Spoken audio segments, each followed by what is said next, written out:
Yeah, so I asked you about Russia and you told me that you were studying Stanislavski and everything and you want to make some project in Russia.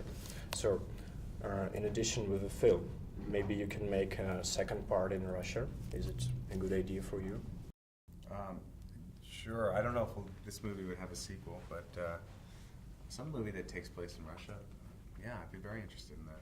So, just how was it, this particular picture for you meeting? It was a really all-encompassing experience. I felt very fortunate to have a piece of material and a story that really resonated with me personally, and I felt had a lot of cinematic possibilities in terms of telling the story, to be able to tell the story visually and to be able to show Walter's dream life and his imagination, and then how he transitions into existing in the real world and trying to show that in a way that was hopefully very beautiful. And that challenge was a great challenge as a filmmaker, and I was very excited to have a chance to work on it. There were many questions today of how people will react on this film, how do you think about it. Actually, for me, it was very interesting because we are the biggest newspaper in the world. So, will you show this film to your kids? Oh yeah, for sure, definitely. Yeah, my daughter is 11 years old and she's going to see it. My son has seen parts of it. He's 8 years old, and I think it's it's totally okay for kids to see. I mean, I never made it as a movie for kids in particular. I just made it as a film that I thought it would hopefully have a broad audience. But as a kid, I think there's a lot of interesting, cool stuff in it that you could appreciate, even though it would have a totally different meaning for somebody who's older. How do they react on your jokes, actually? Because you're their father. Well, my daughter is a pretty tough audience. She'd rather me just be a dad to her, and my son he laughs a lot easier. He likes to laugh, but they're both very funny. I'm laughing at them more than they're laughing at me because they make me laugh all the time. Let's just jump to your past. I know that one of your first movies were a picture with Steven Spielberg. So how was it? Because it's a really big step, of course, in every career. Oh, that was a huge experience for me. I had a very small part in Empire of the Sun, and for me to have a chance to watch him work, he's one of my favorite directors, has been since I was about 10 or 11 years old.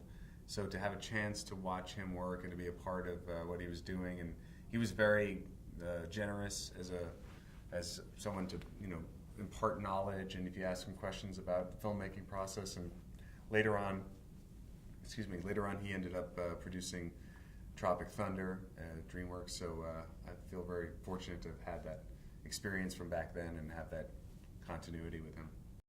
Of course, it helped you also with your director's work. Yes. Oh yeah. Well, I mean, I basically, he was what made me want to be a director of the movies that he made. So to be able to have a chance to watch him work and to get to know him a little bit for me has been a very big thing in my life. Maybe it's a difficult question, but do you still have any film of your dream that you want to make as a director or as an actor?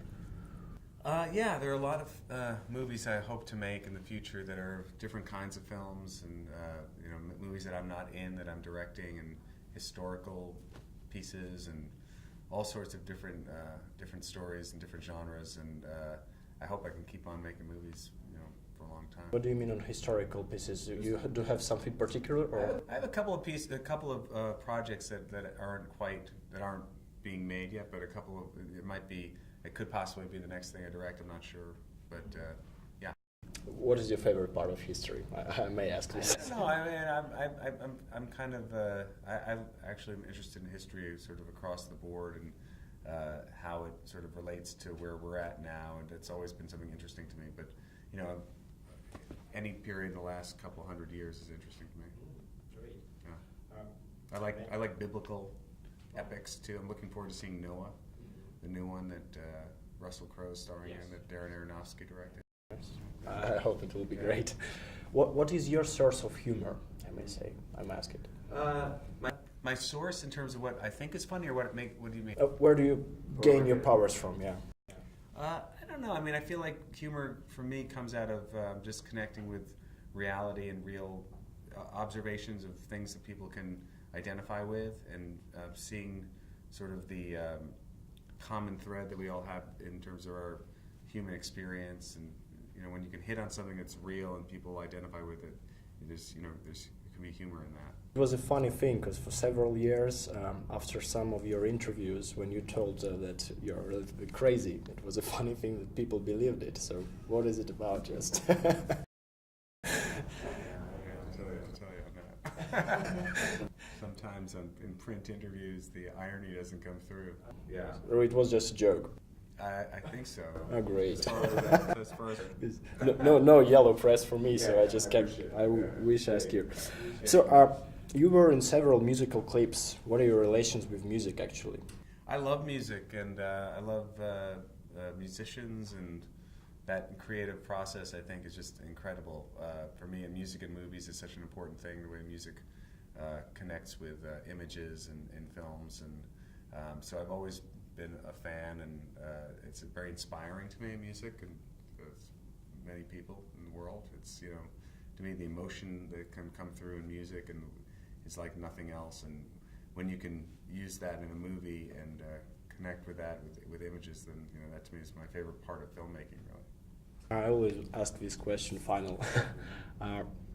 Who is your own life hero? A man or a woman? Oh gosh, there's probably a woman. There's a woman who helped raise my family. I have incredible parents, but there was a woman who was our nanny and helper growing up, who had 8 children of her own, and helped my parents raise my sister and I. And she just passed away this year. Her name is Hazel. She was an amazing person, so definitely a hero of mine. Yeah. Thank you, Ben. Okay, thank you. Thank you. In Russia again. Thanks, man. I appreciate it.